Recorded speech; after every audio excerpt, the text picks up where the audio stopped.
We are live. Oh, you beat me? Yes, I beat Oh, you. no. We are live. We're not showing our pictures yet because we're just waiting. We got about a minute or Welcome, two. Mimi. So we're just here to hype everybody up. Oh, to lift a high, just to say hello to people. Thank you for coming. Yes. So we'll be showing ourselves in just a minute, but just wanted to let you know that we're already here. We're trying some new technology. Yes. So please pardon us if you Yes, we are. Type in. Can you hear us? Can you hear us? Yeah, let me know if the sound is good. If there's anything. Oh yeah, we're not up. We're in makeup. That's what it is, Jonathan. We're still in makeup, so that's why we have not shown our faces. Can you hear? Yet. Our faces will be up in just a moment. I'm Can so glad to see you everybody. hear? Last week I did this from my fan page. Yes. And didn't get the same number of people. I was like, well, let me go where my people are. Back to my personal page. Absolutely. So thank you. So guys. we have comments from people and everything. Everything's looking good. Hey, shall we just kind of? I think it's time. Let's time. Okay, so I'm going to go over. Like I said, we're using new software. To make this more high tech, people. That's right. All right. So welcoming to the Afro Future. Absolutely. Yes, there you are. There you are. I am Tanana Reeve Dew. And I am what remains of Stephen Barnes. A great line from Dick Van Dyke. Yes. I'm gonna have to keep you honest on that line. Is that who said that? Yes. Remember, he was at an awards ceremony and he said, "I'm what's left of Dick Van Dyke." Okay. So in any case, welcome to Afrofuturism Live. A lot of you know me. You're on my page, so hopefully you know me. Who are you? I am Tanana Reeve Dew. I'm a novelist. The amazing Tanana Reeve Dew. I'm an author. I primarily write horror, so and a little smidge of science fiction, but I know where the true science fiction god in the house is. So who are you? Okay, who am I? Stranger. Okay.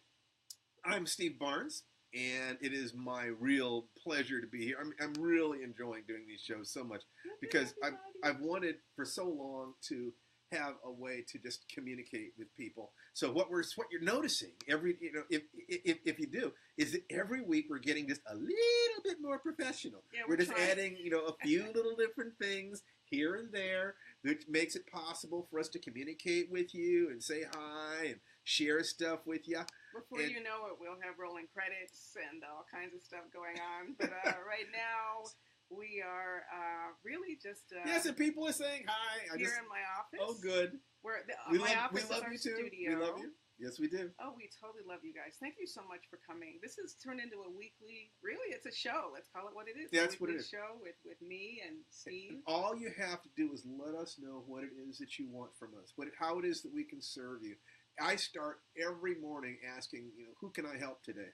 And before I do every show, I assume that there's somebody out there who needs something that I have and that we have. That you need to know that there is hope, that there's something on the other side of the stress, because there is, people. Yes. And it is my great, great pleasure to be able to share this time with you. I'm so happy to see you guys. I really am. Afrofuturism is an important part of our lives. I've been teaching Afrofuturism for some time at UCLA. I'm about to launch a Black horror course at UCLA. Yes, you are. And everybody's so excited about that. I'm jealous. I don't understand. I'm getting all these reporters I was rushing to try to finish my syllabus, which is stressful.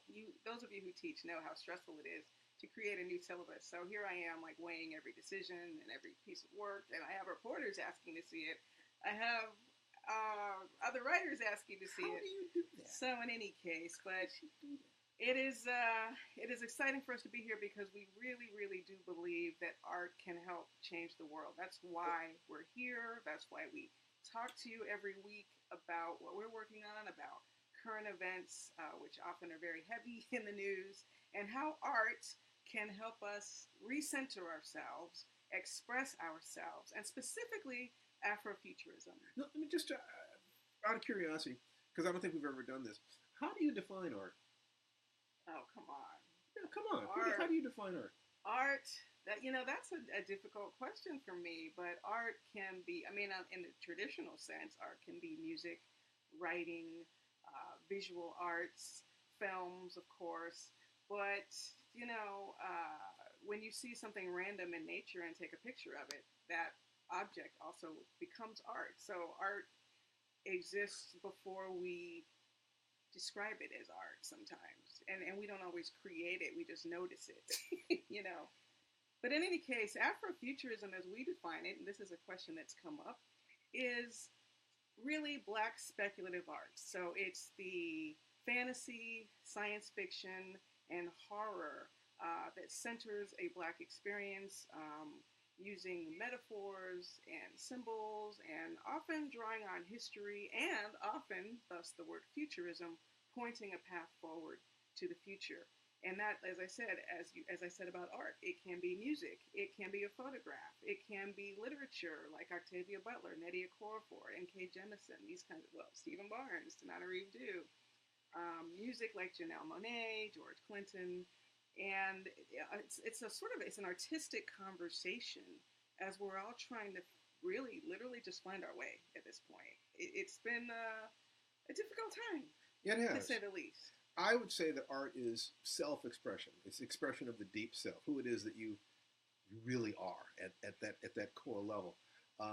Craft is the specific tools that you use to take that sense of who you are and what the world is, and you channel it into art. You know, poetry, ceramics, dance, martial arts, whatever. It's the specific vocabulary of the discipline that you want to express it into.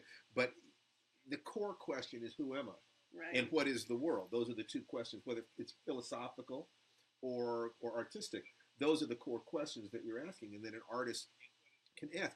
And the reason that art is so important is that art, and storytelling specifically, is one of the ways that civilization knit itself together, that society knits itself together, that a tribe identifies itself, that a tribe says, this is who it is that I am. The stories of every group of people on this planet say God made them first and loves them best, with the sole exception of the children of the African diaspora. Black Americans do not have that mythology, and this is why it's so critical. And the thing that's really interesting to me is that there's been blowback about that. People will say it's not important. What difference does it make? They're just stories. They're just stories. I mean, on one level, you have something like, say, the Ten Commandments, yes, which is instructional, and it really doesn't matter. Everyone can sort of decide to embrace it. But the story behind the Ten Commandments that contextualized the Jews in slavery, in bondage in Egypt, and what happened, and that God Almighty came down and smote the Egyptians to free his people. Right. It's like, that is a fantastic origin story. That it is non-parallel. There is no better story than God loves us so much that he smote our enemies in order to free us. And then when we wandered for 40 years in the wilderness and lost our way, God came in a burning bush and gave us the Ten Commandments to put us back on the right track. There is an origin story. Now, wait a minute, honey. I know you're a little older than I am, but were you there? Wait a minute. I would have been there, but the dinosaur I was riding at the time broke his leg, and we were late to the pyramid party. Well, what I was going to say is you have art that exists as art that can be for everyone, and a lot of art, all of us grew up watching television shows, listening to music that didn't necessarily have anything to do with us. Sorry, I had to do that. Yeah, you'll never be as old as you look, honey. You said we. But in any case, there's also something very powerful about when you see yourself reflected in the art. And that's where Afrofuturism really comes in for a lot of us. Jamie Broadnax, who does Black Girl Nerds, she's really rising over there on social media and beyond, was part of a project on Netflix. Basically, it was the first time I saw myself. And people basically tweeted the first time they recognized themselves on television, the first time they saw someone who reminded them of themselves in the media. One of those people for me is Lieutenant Uhura, Nichelle Nichols on Star Trek. I have heard from my oldest friend, Michael Ellington, that Nichelle Nichols lived up the street from me, and I never knew it. Really? Yes, I'm pretty sure I know what house that she had to have been in. I cannot verify this. I don't know that this is true, but Michael's never lied to me that I know about. It says that she lived across the street from him. What kind of friend is this who wouldn't tell you this earlier? Well, I assume he thought that I knew. But the thing is that was one of the downsides, really, of integration, is that it used to be that black communities lived together, Yeah. all together, and the rich and the poor. Because trust me, I was living at the bottom of the hill. The folks up the hill were the doctors and lawyers and the dentists and the actresses. Well, you might remember playwright August Wilson. We had an epic conversation with August Wilson and Charles Johnson in Seattle many years ago. If only we'd recorded it. Oh. But he spent a lot of time talking about that, about the effects of integration, about the difference in his neighborhood that he loved so much that he was always writing about post-integration and those challenges there. So yeah, so that's why we look to media sometimes for those role models. If integration meant the destruction of the geographical unity of the black community, then we have an obligation to tell stories, to reach out to each other on things like Facebook. Right. Isn't this amazing that we can reach you guys on Facebook and we can connect with you week after week and share ourselves with you? So this is what we want. We want you to share your stories with us. We want to share our stories with you. And we want to take everything we have learned in our careers and teach you how to create stories that will knit our community together so we can knit our nation together. To create stories and to find stories that will also give you strength. My goal is 1 million awake, aware adult human beings. And the method that I want to use is by creating thousands of awake, aware artists and fans, people who can appreciate art and understand it, so that we can, in the creation of art and in the consumption of art, we can support the causes and the people we care about. Yes. Yeah, and I know that some of you who are watching are artists. And Mosley Dukan, I see you over there on Steve's feed, filmmaker, doing a great documentary about Black science fiction. And also, bless you. If you could include it in the comments section, if you would write a little bit about your new project, your web series, because that sounds very exciting. We need to know, our audience includes writers and artists, people of real accomplishment. And so share with each other. Just let each other know this is who we are. This is who this community of life writers, of Afrofuturists is. Accomplished, intelligent, sharing, compassionate. Hi, Georgine Bass. Yeah, Kimberly. I see Grey Wolf. I see Andrea Maxwell. This is just, it says that this is so healing from week to week. I rushed back here from the funeral of one of my greatest mentors, Dr. Jerry Pornell. And it was a place of grief, but also celebration. His son, I was talking with one of his sons, Richard, and, there was sadness in there. But I just had to say to him, yes, you lost this man, but think about it for a second. You had Jerry Pornell for a father.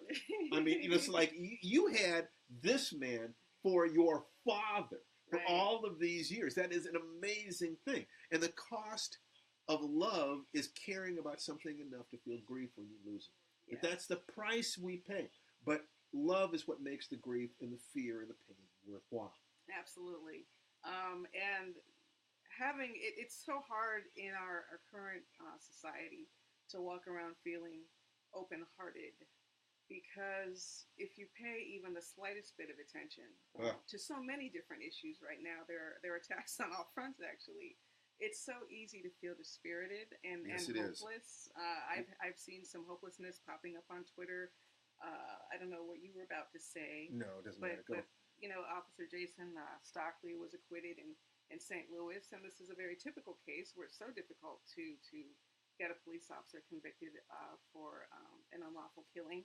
And it just takes me back, honestly, to my own childhood. I grew up in Miami, Florida. Those of you who were from Miami maybe or have heard about this case, in 1980, there was a very visible court trial after a motorcyclist named Arthur McDuffie, again, a black man, was killed after a police chase. So in some ways, it was a similar situation. There was a chase going on. In McDuffie's case, I think he was just speeding or doing some stunts on a motorcycle, and the police started chasing him. And he led them on a very long chase. There were 12 officers involved by the time they caught him. And at one point, he just stopped. He just said, okay, you got me. He could have gotten on the freeway. I think maybe he should have, but instead he stopped. He finally complied. And when he complied, the police officers just beat him, basically to death. They took those big metal flashlights and beat him so badly that he later died of his injuries. And what was even worse was, like Officer Stockley, they tried to cover it up and make it look like it was an accident, like his motorcycle crash. And I have to give a shout out to a former coworker, Edna Buchanan, journalist who uncovered that story, brought it to light before it came to trial. So as it's going to trial, everybody knows that they beat, the man to death and tried, or at least that's the. And what did it trigger? Well, it triggered what I'll call an insurrection. Many people call a riot. It's the language of the unheard, the language of the powerless, and really the fearful. That's what most people don't see when they see rioting and anger.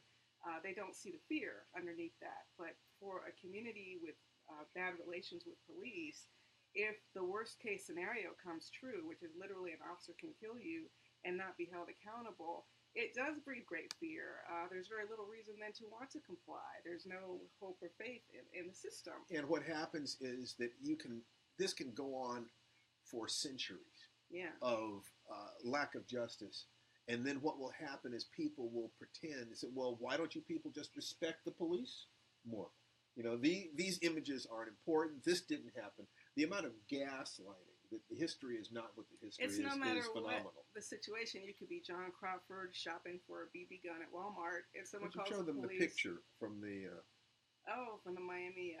Yes. Riot. Yeah, you can be John Crawford shopping at Walmart for a BB gun that they actually sell at Walmart, and then someone calls the police, and the next thing you know, you're being shot, and there's an excuse for that shooting. Or you could be a child, Tamir Rice, playing with a toy gun by yourself in a park. If you've seen the video, he wasn't menacing anyone.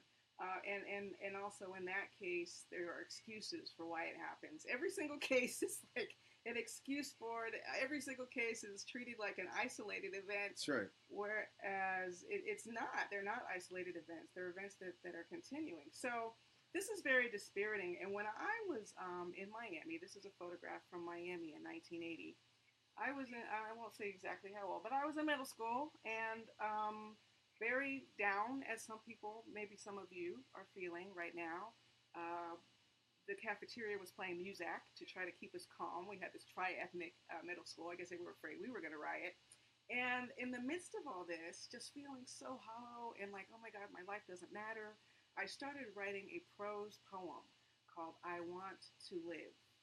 And it was basically describing this utopian society I wanted to live in. And what I was doing with that poem was not just declaring that I wanted to live in this perfect society, but I was also envisioning myself in that future.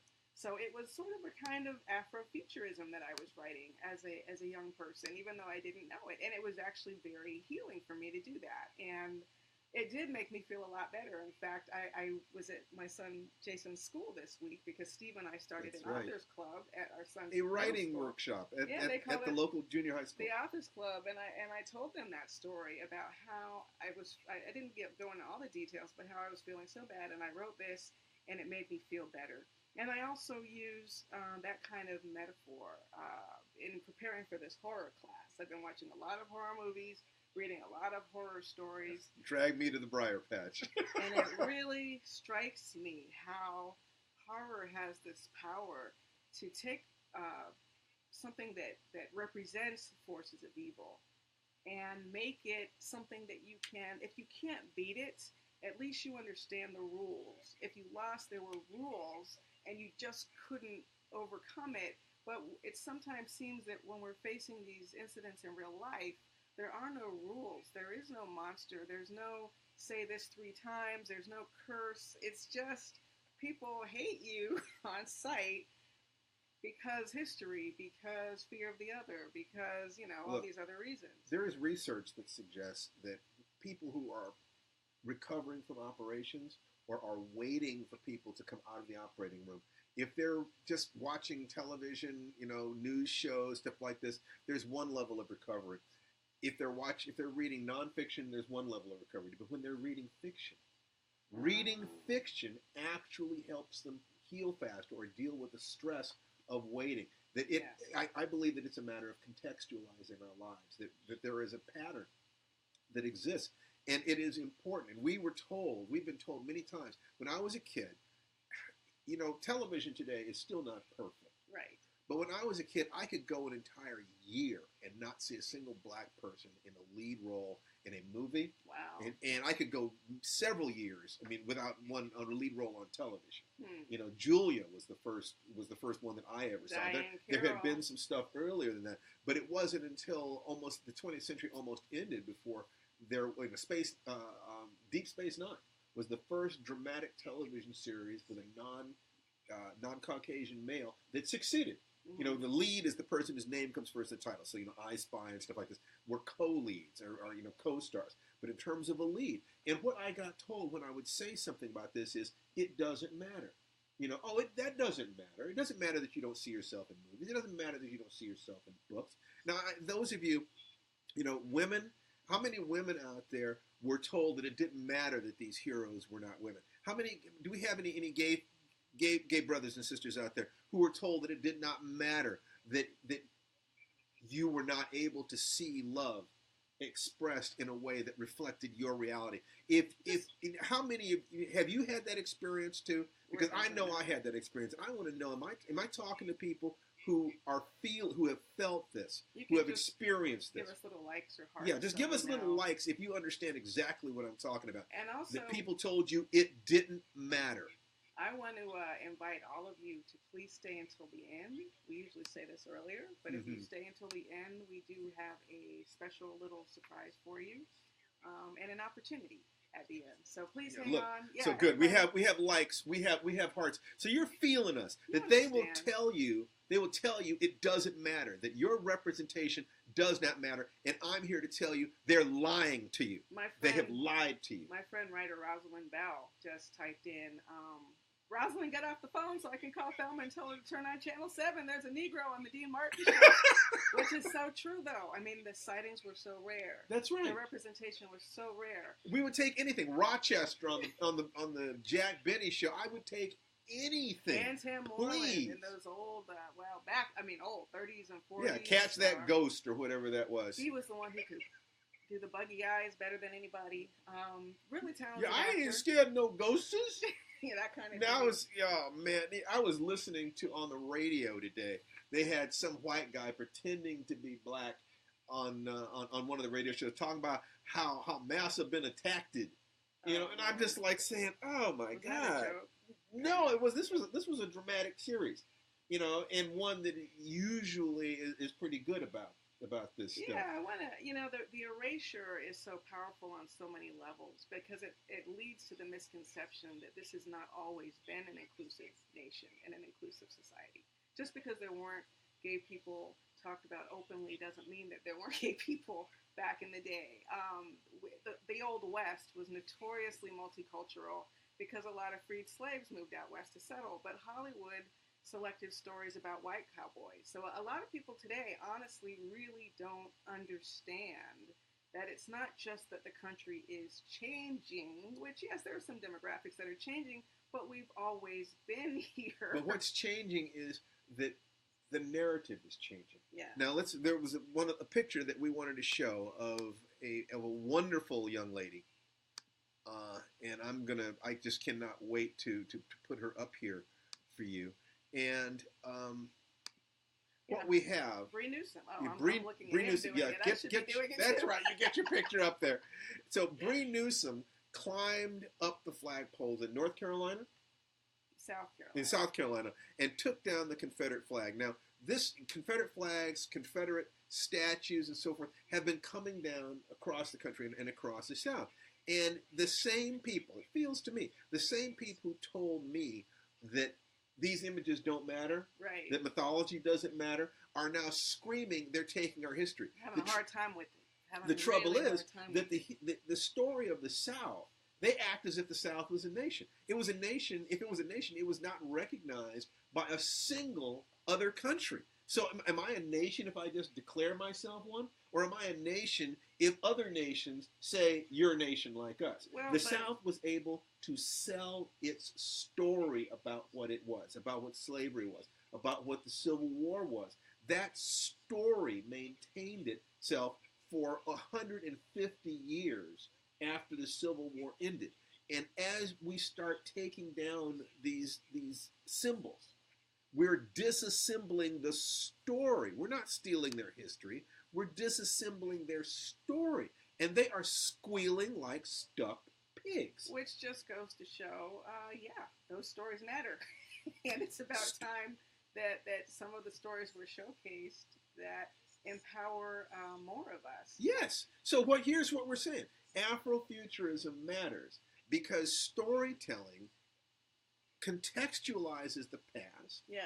It creates an image of the future. Without vision, the people perish. And it helps us to understand who we are right now. Right. If you don't tell those stories, you will be the victim of other people telling stories. And they will tell stories in such a way to benefit them, not you. Right. Sorry, I might have glitched out for a second. You glitched there. out for a second, but that's okay. So that's why Afrofuturism is important. That's why, because we deserve to tell our own stories. We deserve to know that we matter. We deserve to know that we are here and that we've been here. We have always been here. Right. And Bree is a horror filmmaker. I want to bring it back to horror. She was one of your students, wasn't she? No, she wasn't one of my students. Oh, you brought her to the... But I brought her to Spelman College. Okay, I had a Black Science Fiction Film Festival, and she has a wonderful short horror film called Awake. Halloween is coming up, so check it out. You can find it on Vimeo. Awake, directed and written by Bree Newsome. It was really a student project for her, but it went on to win awards and do film festival circuits. She was one of the people I talked to when we were ready to make our horror film, Danger Word, which is also online. So I've noticed an interesting connection throughout Afrofuturism, but also in horror, given that Bree, what? Nothing. Nothing. Okay. Given that Bree, I don't know what he's doing right now. You guys have to tell me what he's doing. But given that Bree was drawn to horror, obviously she has a strong social justice bent and sensibility, as I have a strong social justice bent and sensibility. And it's so interesting, that relationship between people who want to change the world and artists who are drawn to Afrofuturism. Because what we're up against sometimes seems so insurmountable. I'll tell you about a very sad case I came across in social media this week. Some of you may have heard about this case. There was a child in Claremont, New Jersey, an 8-year-old boy, who had been subjected to racist, he's biracial, and he had been subjected to racist attacks by local white teenagers, who then put him on a picnic table under a rope that was hanging from an old swing. But the swing was gone, only the rope remained. They wrapped it around his neck and just left him to hang there. And he swung 3 times, the witnesses say, before he was able to free himself. Steve is showing the bruises on his neck on his page, but I'm not going to show the bruises on my page. I'm just going to show it for a second. I know some of you get very triggered by that. I can't look at that picture without wanting to hurt somebody. Yeah, and so what was even more troubling, or as troubling to me, was that in the initial reports, and not much has been made of this in the news, by the way. Some of you may be hearing about this for the first time. This is Claremont, New Hampshire. It's not the South. The South gets a lot of the bad rap for racism,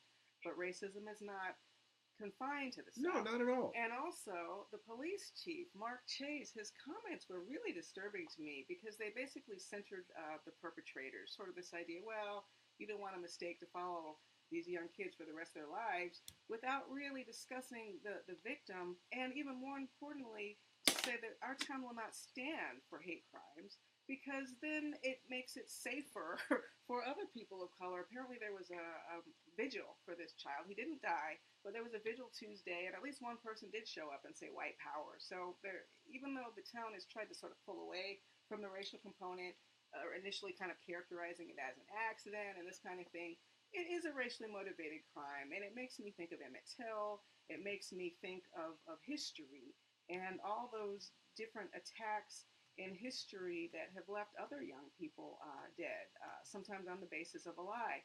And where horror comes in is, for me at least, horror has always given me a way to try to process my grief, my anger. I talked about that Afrofuturist sort of prose poem I created for myself when I was a kid, dealing with the McDuffie verdict. Horror really does help us process some of this stuff. And soon before I heard about this lynching case, Steve and I went to go see the movie It, based on the Stephen King novel. And although it's very clear, and It, if you haven't seen it, and I highly recommend it if you're a horror fan, but it uses a clown named Pennywise. as sort of the personification of evil. So if you have a bunch of teenagers bullying kids, and they bullied all the outsiders, it was Pennywise kind of goading them on, and I was especially clear in one scene with the little black boy, Mike Hanlon from A Story, who was singled out. They don't make much of it in the film, but you can tell clearly he's being singled out because he's black. He's the only black kid, basically, that we see. They're beating the snot out of him. Thankfully, no N-word in this. I'm always appreciative of that. But I could tell it was a racial attack. And Pennywise is standing by, watching on, and you can see that direct relationship that the filmmaker and probably King is making between, this bad thing is happening because this demon has taken hold of this town. This demon is to blame. And unfortunately, in real life, we don't have a demon to blame. It's really, I'm sure you talk to some of these kids' friends, they'll say they're perfectly great kids.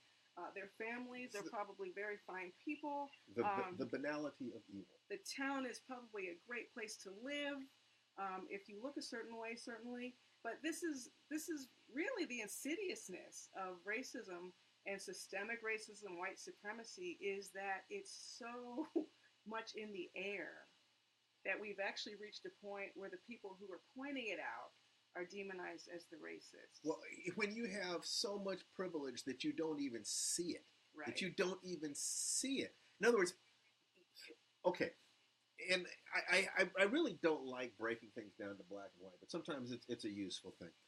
There's a group of people, white people, who are politicized. Conservatives will say that when liberals have control of an institution like education or entertainment, that they will discriminate against conservatives, okay? That they will use that privilege. Hollywood is a liberal town, and you can't even get a good job if you're a conservative. Same thing, that the educational system is dominated by liberals, and they don't give conservatives jobs. So, and then liberals will take the position that when conservatives have control of government or other things like this, that they will exploit that to their ends. In other words, that this is human nature. That they agree that the sides will do this to each other politically. But how can you say that and not think that the same thing is going to be true racially? Right. That if you have the numerical superiority racially, you're going to use that against the people with the minority. Or how about sexual orientation? If you're straight, you're going to use that in order to reinforce your particular values. How about if you are Christian as opposed to atheist? How about if you are a climate change denier as opposed to a believer? How about if you're American as opposed to non-American? That people will leverage their advantage no matter what. This is why we spend time every week begging you guys, if you have a creative impulse, if you want to get in there. Now, if you're political, there are lots of people who talk about what you can do politically. We're talking about how to take your political beliefs, your philosophical beliefs, and express them in your art in a way that you can not only change the world, but also actually build a career. Yeah, there's a great short story by Derek Bell called The Space Traders, which is something I teach in my Afrofuturism course, which is basically about sort of a devil's bargain the United States is willing to make with aliens who want all the black people. Reginald Hudlin did a film adaptation, Cosmic Slop, Space Traders, and I'm including it in my black horror class at UCLA because the actual feeling I get from that story is horror, even though it is probably more science fiction. But my students were just so flabbergasted to think, would this really happen? Would the rights of minorities really be sold out for the comfort of the majority? And then we had election day, and they're like, oh yeah, they would. It would. And that's really the power of art, is to sort of help you see where we are even more clearly sometimes than you can see just from watching the news or just paying attention to current events. People who have studied this for long decades. And I know a lot of people want to jump in these racial conversations, but do a little studying first. Absolutely. It's not just about your feelings about things. There's a whole history to this. Nordette Adams said, all art is political. It upholds that status quo or it challenges it. Sweetheart, I could not agree with you more. That if politics is the way human beings affect the behavior of other human beings in groups, then art this is the way I see the world. This is the way I believe that the world should be or can be. Yes. So it is critical. In we're speaking, this group of people are people who believe this. And so we are empowering you. So it's like, just let us know what we can do, and we're going to do it for you. Yeah, I see my dad is on Steve's stream. How come you're watching Steve's stream and not my dad? Okay, whatever. But but in any case, I was raised in a household with some very serious parents. My father, who's right here watching, freedom lawyer John Dew, very active as a civil rights attorney in the 60s up to the present day. My late mother, Patricia Stevens Dew, also a civil rights activist. Great lady. Spent 49 days in jail along with her sister, my aunt Priscilla Kaza, and other students from Florida A&M University just for trying to order some food at a lunch counter. So in 1960, you could go to jail. For ordering food at a lunch counter. That's why the term law and order doesn't mean much to me. Y'all who want to say nothing has changed, you are spitting on all the people who went to jail for sitting at a friggin' lunch counter. But we don't need to get too carried away because we can see how much work is left to be done. Oh my God. And it's a lot. And growing up in that household, it's not a coincidence that both of my sisters became lawyers. But I knew after one media law class that was not going to be my route. I'm so grateful every day that my parents encouraged me to follow my dream to be a writer. Dad, thank you. I might not be a writer today. If they had made me feel silly for my little stories about stowing away on a spaceship, or my little story about what if I'd been on the Middle Passage, or my little story about trying to get into the Guinness Book of World Records, or the talking cat, if they had dismissed all that, I might not be a writer today. And even with that encouragement, in terms of horror specifically, as much as I love it, and Dad, you know, Mom loved it, that's why I love it so much, I was a little nervous about pursuing horror as my primary form of writing. And I was trying to write around it, so I was writing really weaker stories, trying to avoid what I was good at.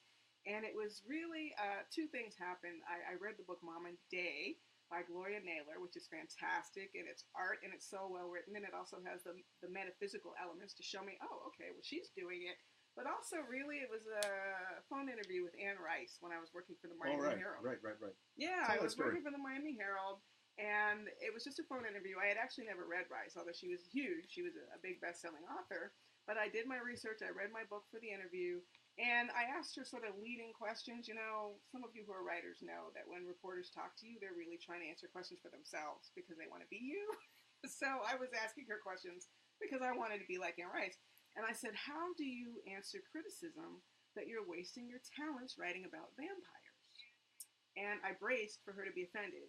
But she just laughed. And she basically said, look, that used to bother me. But my books are taught in universities. And when you write about the supernatural, and she just went on and on with all her confidence and all her intelligence, and I was like, hold it, wait a minute. If I write horror, I can actually write about important themes, and I can make people think, and I can move people. Of course you can. So that was a big, and I started writing my first novel, The Between, within 9 months of that conversation. See, there you go. Finished writing it within 9 months of that conversation. See, Tananarive has shared so many stories with me about what it was like to be in a home where you were supported in your dreams. I know that there are a lot of people out there who are listening to this who had dreams of being in the arts and were not supported. And what I want to know is if you had dreams in your heart that you wished you could have, your parents were afraid for you to pursue the arts, or people said that it was trivial, or if you had that dream of wanting to express yourself, but we're not able to do it for one reason or another, come on, give us some likes. Let us know. Yeah, I want to know, did you have the same experience that she had? My mother tore my stories up. She was so terrified that I would go down a path that would lead to my destruction. Poverty. Absolutely, poverty. Yeah. So if you can feel. I see. I'm getting likes. Yes, absolutely. What I want to make sure that you know is it's not too late. That goal that you have, that desire that you have to share yourself with the world, to make a difference, to share your heart in that particular way, you can still do this. That every single day when I think to myself, who can I help today? That informs the writing I do that day. If I can tell the truth, if I can show people the way I feel that they really are, I'm doing something. I'm doing something positive. That is the truth. Some of you are probably wondering, where's your next novel? Where's your next novel? Well, my next novel has been super, super hard to write. It's set in Florida in 1950 at a children's prison, and it's not a fun place to be.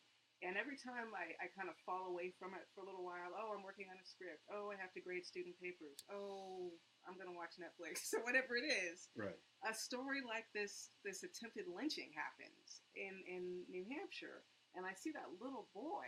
And I think, I have to finish this. I have to finish the story because it's about it's set in 1950, but it's really about the present day. And it's about racial tension. And it's about incarceration. And those are conversations that need to be had. So even though it's a ghost story, it's really the first ghost story I've ever written where the human evil outweighs the supernatural evil. Look, and this is what I want to say. I do not believe in talent. There's somebody out there thinking, I would write if I only had the talent. And I believe in focus over time. That if you are willing to give your heart, if you are willing to read and you're willing to write your butt off and concentrate on writing short stories, because those are small enough that you can actually learn your craft while you're doing it. And join communities of writers. We've got a community of writers that we just love to have you as a part of. I believe in the human heart. I believe that we can change the world, and I believe that art does it. What I do not believe in is that some people are just divinely gifted. What I see every time I've ever gotten close to someone who was superb at what they did, I saw a lifetime of hard work. You go into a writer's house, you see a world of books. Yeah. If you went into an athlete's house and you saw tons of exercise equipment, you wouldn't think they were naturally athletic. You would think, my God, this guy works like a fiend. Do you love something enough to give it everything you've got? If you love something, your children, your dreams, your writing, the country, something, what are you willing to live for? What are you willing to die for? Find that emotional wellspring of passion.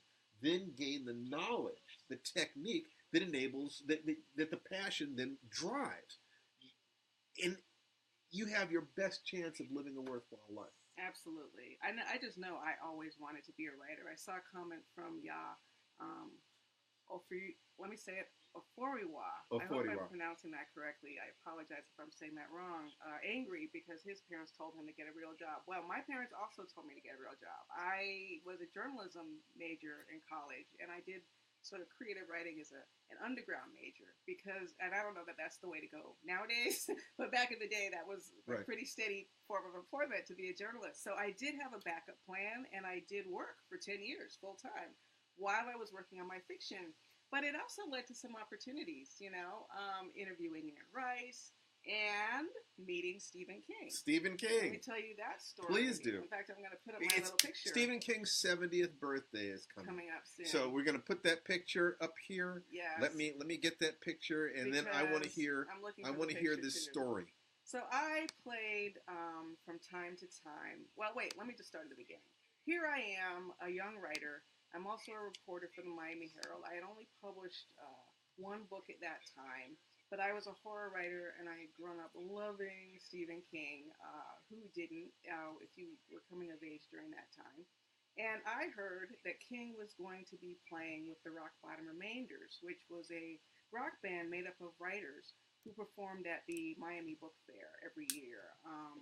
And that was a terrific group with Stephen King and Dave Barry and Amy Tan. Mm-hmm. And I ran into Dave Barry in the cafeteria of the Miami Herald one day and said, hey, listen, I play a little keyboard. Can I? And the next thing I knew, he was inviting me to get up on stage and sing backup to the Rock Bottom Remainders. I play keyboard, I sang backup, I did Proud Mary one year. It's actually on iTunes. If you go to iTunes and put in Stranger Than Fiction and my name, you can actually buy a really bad recording of me singing. No, it's good. Of me singing Proud Mary. No, it's Tananarive and the Tananarettes. And yes. Who does your backup? Who's playing guitar? Warren Zevon.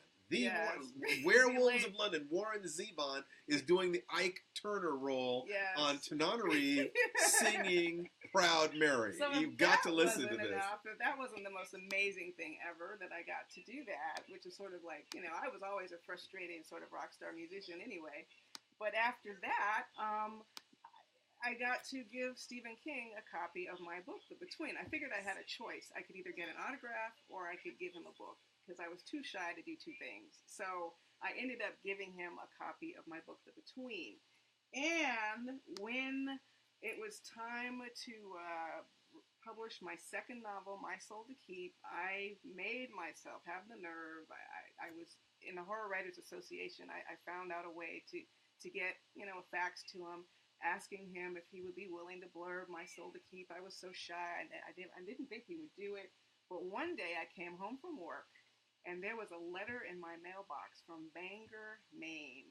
And I held it up to the light, and it was like 3 lines, okay? So my heart's pounding. Oh, my God, what does this letter say? I thought it was sure to be a rejection, because rejections are short. But instead, it said, "Dear Tananarive, if I may, I really enjoyed My Soul to Keep, and I would be happy to, I really enjoyed the between, and I would be happy to read My Soul to Keep." And do you know, he sent that blurb to my editor on the actual day it was due. I was biting my nails. I was like, oh, he said he would do it, but is it really? No, he actually did it. He blurbed it. And I don't know if it's coincidence or not. That's probably my most popular novel, My Soul to Keep, my second one.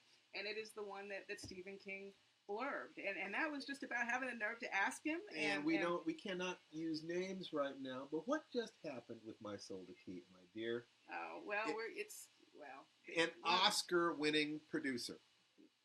An Oscar-winning producer. No, is optioning her book. We're not talking about that right now. We're not talking about that right now. But anyway, we're making plans. We're making plans for My Soul to Keep, and because the rights came back to me after some time. But it's been in and out of options since it was published in 1997, and it's been a journey.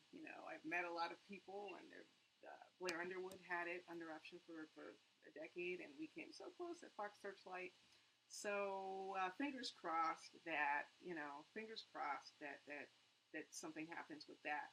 But this is just a part of a wave of enthusiasm. If something happens with My Soul to Keep, then that's like Nnedi Okorafor and Who Fears Death at HBO, and N.K. Jemisin's 5th season, and Victor LaValle with his book. I think it's TNT.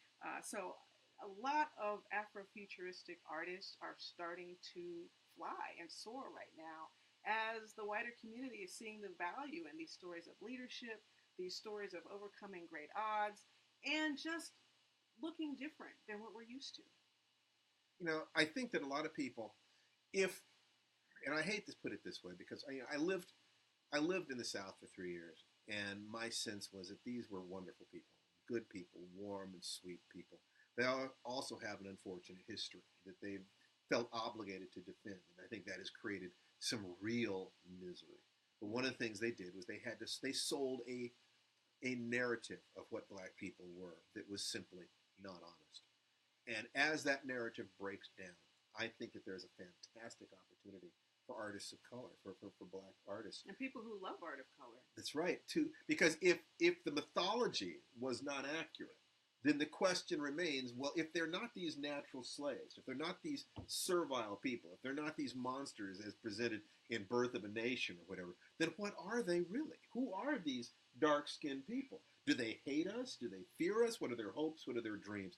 I think that this is the opportunity of a lifetime, that this is the moment at which you can take your passion and if you're willing to learn how to do it. In other words, that I had to be willing. When I set up the machine where you write a sentence a day and 1 to 4 stories a month, and you repeat this process 100 times, that was because what I know is if you will take certain steps in a certain order, you can actually get through. How many of you, if you believed, if there was a button out in front of you, you could push it, have anything you want, how many of you would want to be artists? How many of you would want to be writers? How many of you feel that you have a song to sing? Give me some love. Give me some likes. Harris, he's already an artist. Thank you for joining us. Yes. So yeah, a lot of you would have wanted that, and maybe you haven't had the opportunity, or even you haven't explored. Yes, we're getting likes. People know that in their hearts they have this ability. They have that, and we believe in you. And if you can believe in yourself and surround yourself with people who believe in you, you can make something out of those dreams of yours. That will have an impact. Can I just share? Some of you might have read a great, I mean, it's sad, but it's a great novelette by a writer named Kai Ashanti Wilson, The Devil in America.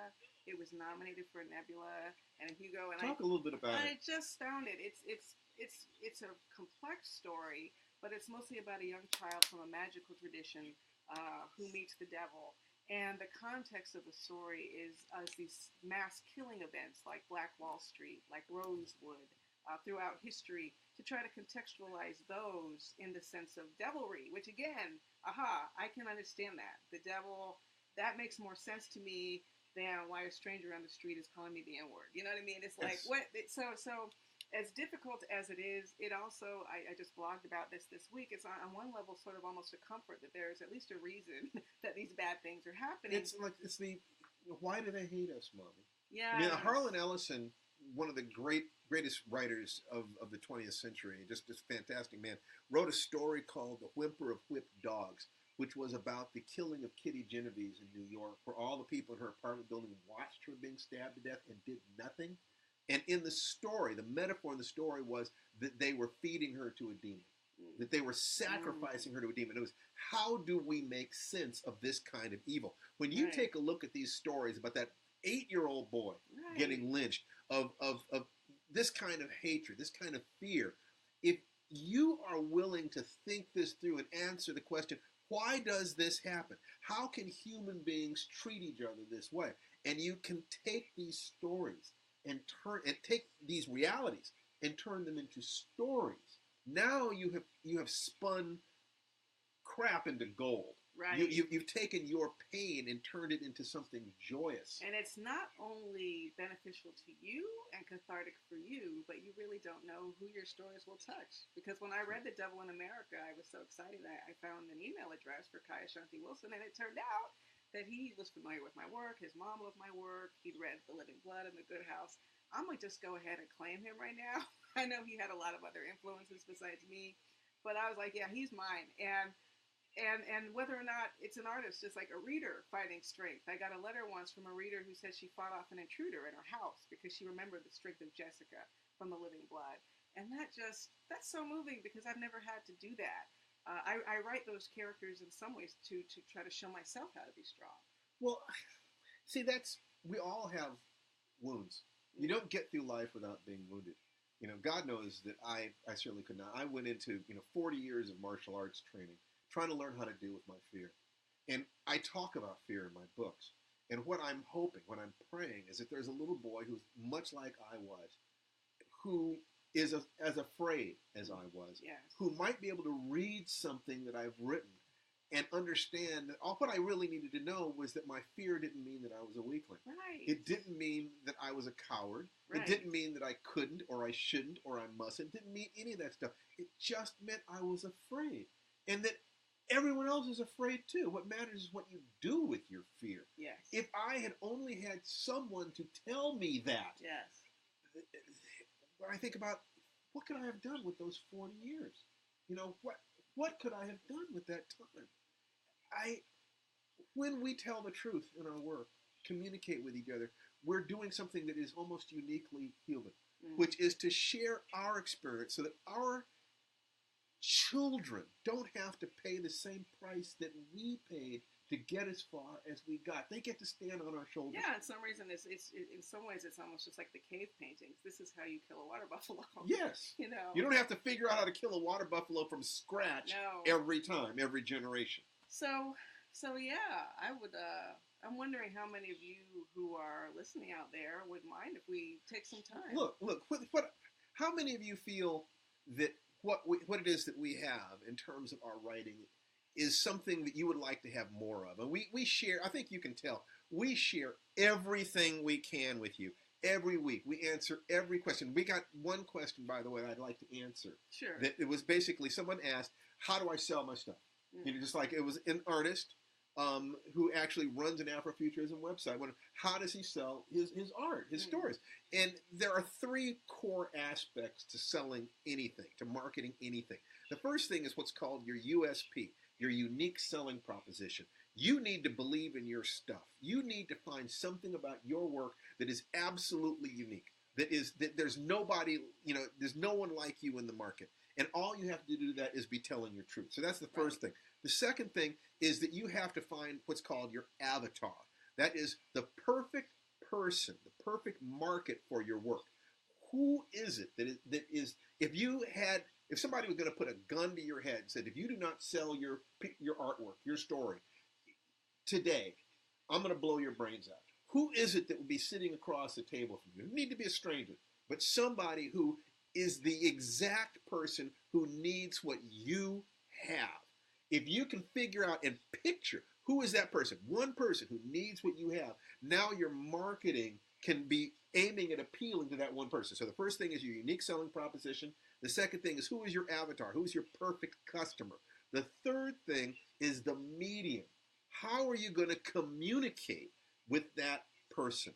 Because Facebook is perfect for that. Find them where they are, wherever they congregate. That's one of the reasons I started doing Facebook Live from my page. That's right. Because that's where you guys are. That's where you guys are. So those three things, and we build on that a lot. But if those ideas about how to create the work that you want to create, how to find the people who are eager to hear you, or dying to hear you, and to find the work that will inspire you. If you would like to interact with us more about that, say yes to us. Because what we want is to be able to talk to you a little bit about what it is that we can do in that sense. If you would like more communication with us, let us know. Come on, give us some likes. Or just say heck yes, or even hell yes. We're grown. But in any way, So come on. Do we have your permission to talk about this? Because we need to know that. So we won't. We're not going to. That's right. We're not going to. Let us know. Okay. So people say yes. That's great, because we have a lot for you, and we really want to talk to this. So basically, what we've done over the past 20 years, we've both been teaching. We've been teaching school, and we've been lecturing. And I teach at UCLA. I've been teaching a class on Afrofuturism. Yeah, I've taught at UCLA. I've taught at Seattle University. I've lectured at the Smithsonian Institute. We've written articles. We've had students. We've been doing life coaching, any number of different things. And it was all about how do we boil down this stuff that we fought to get and communicate it with other people. Yeah. How do we do this? So we've taught a lot of different things, and we experimented with specifically a group on Afrofuturism. Yeah. That was the specific thing. And we took a group of people through a 10-week process. It was earlier this year. It was earliest. And what did we give them? What did we give them? Oh, well, every week we had a different guest and a different lecture. So the first part of the class was a lecture just like this, where we would target a specific work, specific artist. You would have done the homework, so you're in on that conversation, or you can compare your thoughts to ours. Week one, just to give you a little bit of an example, our special guest for the class was Cheo Hodari Coker, the showrunner for Luke Cage. Luke Cage! Which is about to open season 2. Our next guest was Nnedi Okorafor. You might have seen her in the news because they're starting to hire writers and producers for the Who Fears Death series on HBO. We talked to her about her work at the end of the class. Week 3, we discussed Jordan Peele's Get Out. We didn't have an interview with Peele, but we did have an interview with Reginald Hudlin, the director and producer of Django Unchained, who's a big Afrofuturist. So week by week, and we discussed the work of Octavia Butler. We couldn't interview her, but we do include an interview excerpt in the course. That's right. So we had Nalo Hopkinson, who's also an award-winning author. We had the amazing graphic artist John Jennings. We had Dr. Latrice Gaskins. Yes, we did. I saw pop up, so I know you're here talking about STEAM, which was brilliant, that interview. Science, technology, engineering, art, and math. And STEAM. I was going to say. Yeah, math. I can't even say the word math without... but she can. So the point is, it's a 10-week course, and you take it at your own pace. You get, week by week, there's a syllabus with the course readings, and you keep up with the homework. And it's just a fantastic It's fantastic. And course. if you were to have taken this at UCLA, it would have cost you about $1,300, almost $1,300, about $1,280 for a class at UCLA.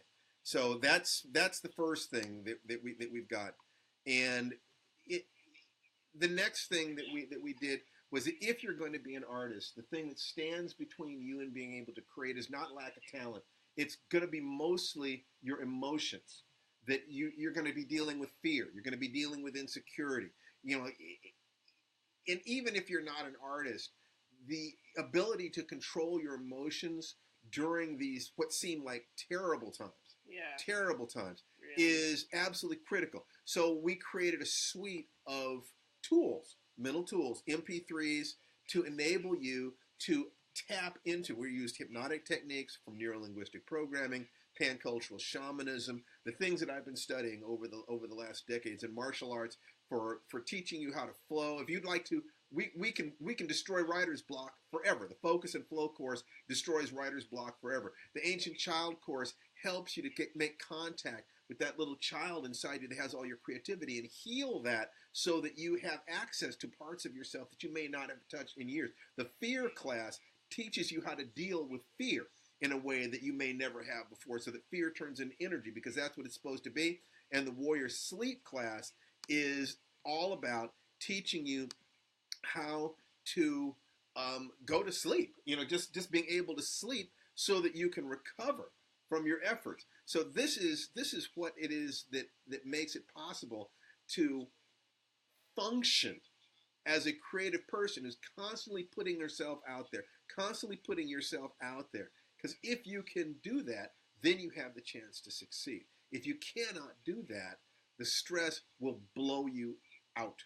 So we put that together too, and the value on that is about $240. Now, if you add those things together, what we've got so far, and this is just a visualization of all the great things we're doing, because it's actually a digital download.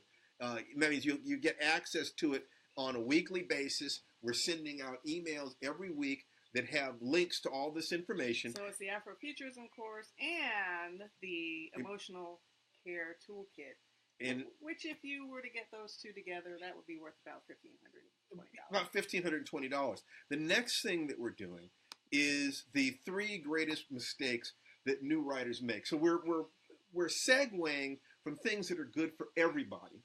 You know, just understanding Afrofuturism either as a creator of Afrofuturism or as a fan of Afrofuturism, to being able to take care of yourself, to now for those who want to actually look into creating, we actually created a lecture. It's a 90-minute lecture, standalone. It's a 90-minute standalone lecture where we decided to tell the truth about what it is like to live a creative life and the 3 greatest mistakes that new writers make.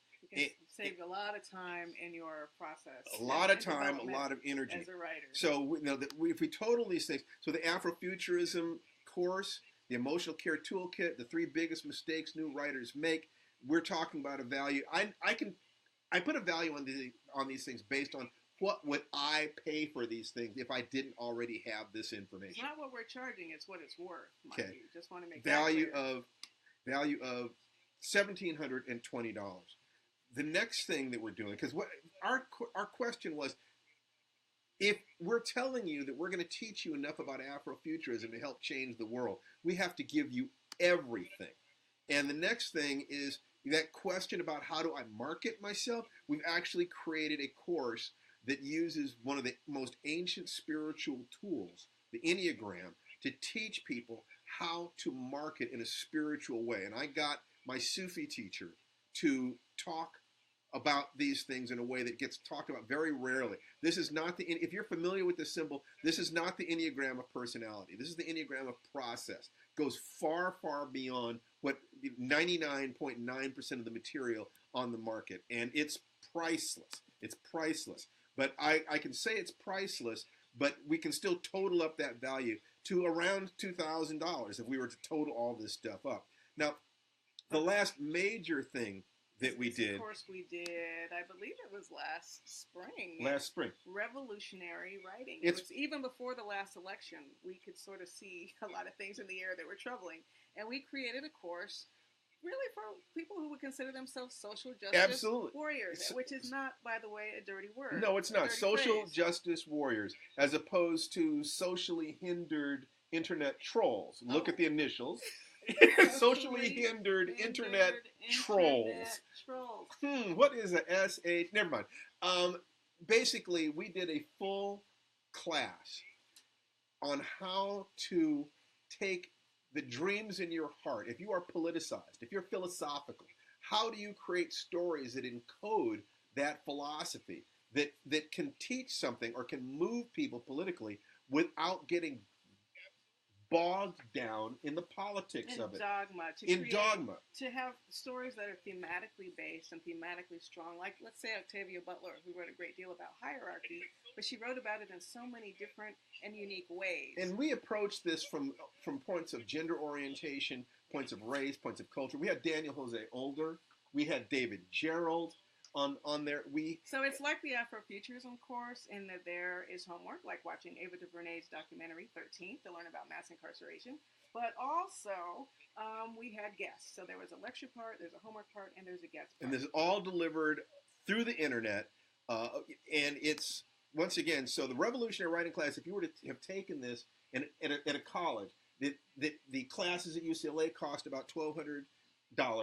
And so once again, the total value of this package would be $3,000 plus. The good news is, because of the fact that we do not have an infrastructure that demands that we pay dozens and dozens of secretaries and security guards stuff. And we really just want to share this with you. We're dying to. We don't have to charge $3,000 for this. We can do much less than this. And we actually had one question, people asking, why is it going to be so inexpensive? It's because we care so much. It's because we have to get this out. If I'm going to create an army of 1 million people, I need thousands of writers. But like I said, we're not going to charge that much. But I'm going to ask you a serious question. If all you got out of this course was enough information to sell a couple of stories, wouldn't it be worth it?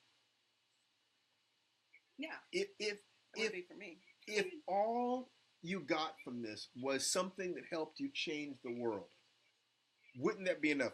Or even just a deeper understanding of who are the artists in Afrofuturism, who are the musicians and writers and filmmakers in Afrofuturism. Now, you do not have to be a writer. You do not have to be an artist. We got a wonderful quote just last week from Jenny Underwood, who said that her 10-year-old is watching parts of the Afrofuturism class with her and already wants to write when she grows up. Now, that's what we want. We want to train the next generation. So that's the question we have. If it would be worth it to you, wouldn't you want to change the world if you could do that? And what we've done is we've made it possible to do that with a 100% money-back guarantee. It's not going to be $3,000 or anything close to it. It's only $300. Now, we only sell this 2-3 days a week, Saturday, Sunday, Monday, because the rest of the week we spend time taking care of our students, making sure that they're in there, making sure that the social media group that we've created is taken care of. So if you want this, you've only got until Monday night to get it. Monday night at midnight. We'll give you that's how long Monday night at midnight. The course. And we have a special offer too. Yes. Go ahead, tell them what the special offer is. Well, some of you are fans of our work, perhaps. Yes. We thought we'd also throw in an extra incentive that if you get the Afrofuturism course, which includes all those courses, the social justice writing, the emotional toolkit, the Afrofuturism course, all of that, we'll also send you for free a signed copy of a book either one of us has written. So, that's right. If we got it on our shelves, or we can get a copy of it on Amazon at retail, we'll give it to you for free. www.afrofuturismwebinar.com. Now, there is an additional thing that we're starting to add now. Tananarive and I have both done writing coaching, and we charge $500 a month for that. And we simply ran out of the time to do it. We simply cannot do that anymore. So what I decided to do is our Life Writing Premium group has the right to submit stories to us, and we workshop them. So people have been wondering how they can get more interaction with us. We're going to open that for the Afrofuturism students too. That if you're writing stories, and you would like to have our personal feedback, we're willing to let you into that very, very special group. There's no other way to do this anymore. And so we're adding that on top of everything else. Our whole thing is, how in the world do we give you everything that you need? Everything that you need to succeed, to create, to understand, to evaluate. Yeah, to and grow. To, To grow. to grow. And honestly, to change the world, because I really do feel that my parents believed that artists did have a role in changing the world, which is why I got that encouragement as a child. Even though they themselves were not living in that world of fantasy and science fiction, they were living in the here and now. So that's what we've got. Yeah, for that's you what we're in that offering. sense. If they were physical items and not digital downloads, you wouldn't even be able to carry it. There's so much in that. There's so much in that. But in any case, in the time that's left, we wanted to ask you guys if you have any questions. Yes, we have questions, and we've been having some questions over the last, let's see, boop, boop. So we've had questions over the last couple weeks. Yes. And let's take a look and see what those questions are. For the next 10 minutes, we will answer your questions. If I can get my timer to... So yours is working. Mine is working. My timer your timer isn't working? That's okay. Okay.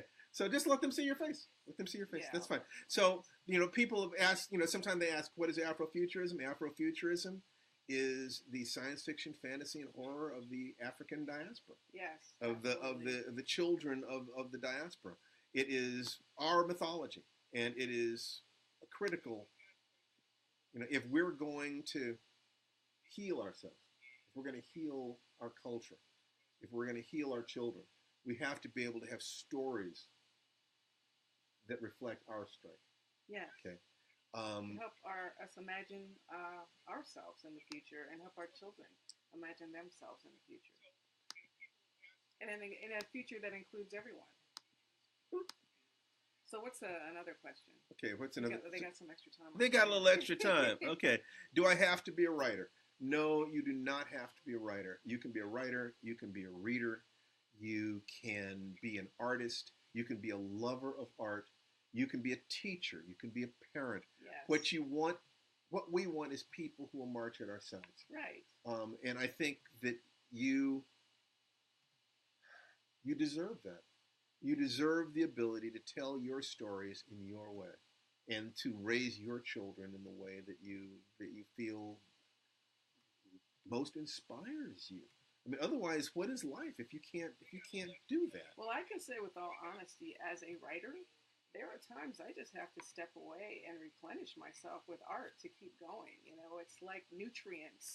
Let me pick up some Baldwin, or let me read this N.K. Jemisin novel, or this Kaya Shanti Wilson story, because it gives me the sustenance to create. And so, no, you don't have to be a writer. You can be someone who just really enjoys being immersed in different worlds in different ways. I can say that I had to be a writer. I didn't have any choice.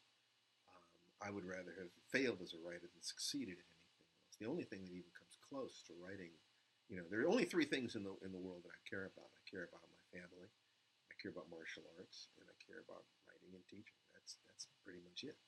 And they're all interconnected with each other. So if I hadn't been a writer, maybe I could have been a teacher. Maybe I could have wanted in some way to affect young minds, to help share, to be part of that chain. I buried one of my great mentors yesterday and attended his funeral today. The only way I can pay back the people who've been good to me is by communicating. So no, you don't have to be a writer, but you have to be willing to share. Because when we give up everything that we've got to help you, what we want from you is that you will turn around and help the ones coming up behind you. Right. Are you willing to do that? Right. Are you willing to do that? So people ask how the class is delivered. It's delivered download. Yeah, Email. We send you an email. There's a link to a Google document. You go to the Google document, and there are links to the videos that you need and the information that you need. You take it on your schedule, in your time, whenever you're ready to start. And once again, it's it's everything that you need to become an expert, really, at the basic level. Yeah. Of Afrofuture. You study something for 10 hours and you know enough to conduct yourself in a cocktail party conversation. Explain it to others, explain it to your children. And as the woman said in her testimonial, her daughter is watching it with her and learning too and wants to be a writer now, which is great. There's 17 hours of video there. There's another 6 to 10 hours in the revolutionary writing class. By the time you've gone through this class, you will be an expert. You will know enough to be able to guide yourself. You'll be able to join our social media community, and we'd love to have you, and be able to help each other to be able to grow by actually doing the work. So whether you would just want to understand, maybe you have a child or a friend or relative who would like to be able to write, to be able to create art, create music in this particular genre, whatever it is, if you're part of that. Pure escapism from the headlines, maybe. Yes, absolutely. So it's delivered. We know how it's delivered, and we know what it is. So let's see other questions. What is the duration of the class? It's 10 weeks of core instruction, then an additional week where you'll get the entire revolutionary writing class, writing for social justice writers, social justice warriors. So you start with one email a week for the course, and then there's a dump at the end of the 10 weeks with all the other materials that you can basically absorb them at your own your own pace. No, but we talked about if you stayed all the way to the end. Do we have any more questions here? Do we have any questions from? Okay, so let's see. Is there a way? Okay. Now, one of the things they've said that that the course. Some people were asking, is there a way that they couldn't quite afford the $300? We have a time payment. Oh, there's an installment plan. Yeah, there's an installment plan. Just go to the website, www.afrofuturismwebinar.com. There is an installment plan. So, we're doing everything we can to get this to you. Now, we talked about if you stayed all the way until the end, what is it that we promised them? A treat. In this case, the treat is a story. Okay. Stories are important. Stories are important. This is what... Where is it? Oh, I can't even... I have a delay, so I can't see myself holding up the book. But I can see a holding up the book. very rare Stephen King edition here. And over here. And over here. I have a very rare Back it up. Stephen King edition that King sent to me in 1997. That same year he blurbed My Soul to Keep, because I guess we was buddies. I don't know. But anyway, he autographed it for me. I'm going to show your people the autograph. And my people, the autograph. Okay, see over here for my people and, again. Here's okay. For your and people. What does it say? And it says, for Tananadu, thanks for your letter and for writing such an utterly cool second novel. That's My Soul to Keep. Here are some short stories. Hope you like. Best wishes from your old rock and roll buddy, Steve King. That's how I learned his nickname is Steve. I had no idea. I was like poring over every word. His name is Steve. But anyway, this is my autograph from my buddy Steve King. I was actually afraid to open this and read it, but it had Lunch at the Gotham Cafe, LT's Theory of Pets, Lucky Quarter, Autopsy Room 4, Blind Willie, The Man in Black Suit. This is my rare Stephen King edition. Now I have a Stephen King story. It's not as cool as yours. Okay. But it's a good one. And it is that at one point, Kirby McCauley was Stephen King's agent, and he was my agent as well. We were both part of the same agency, Blassingame Spectrum, the Lurton Blassingame agency that was associated with Kirby McCauley. And when my daughter was born, I asked Kirby whether or not I could get an autographed copy of the children's book that Stephen King had written, Eye of the Dragon. And so Kirby was going to give him, the information. And about 6 weeks later, I got in the mail a copy of Eye of the Dragon signed to my daughter, and it said, to Nikki, welcome to life, sweetheart, Stephen King. But he didn't say Steve, did he? No, he I'm kidding. He didn't say Steve. Kidding. That's right. That's a beautiful story. How dare I be so petty? How dare you? One up that. But yeah, and why are we talking about Stephen King in an Afrofuturism webinar, you ask? Because he has been an ally. That is why. He was not only an influence on my writing, but was supportive to me as a young writer. So shout out to Stephen King. Happy 70th birthday coming up. That's right. And for the rest of you... Well, I think Are we done? I think that we're just about done. If you have any more comments, questions, or requests, make sure to send them to us. Tanya LaBerge is here. I'm using one of her short stories in my Black horror class at UCLA. So good to see you. A lot of writers in the house. Great. Former Miami Herald co-worker David Hancock. This is all fantastic. Listen, we love you guys, and we're so happy that you spend this time with us, and we want to let you go so that you can get the rest of your weekend going. So remember, www.afrofuturismwebinar.com. Don't wait. You have until Monday, and then we night. shut it down so we can take care of the people who enroll. So until we talk to you again next week, next Saturday. Have a great weekend, everyone. Don't let the news get you down. Read a good book or scare yourself silly. And write one. And write one. Take care. Bye-bye. Bye-bye.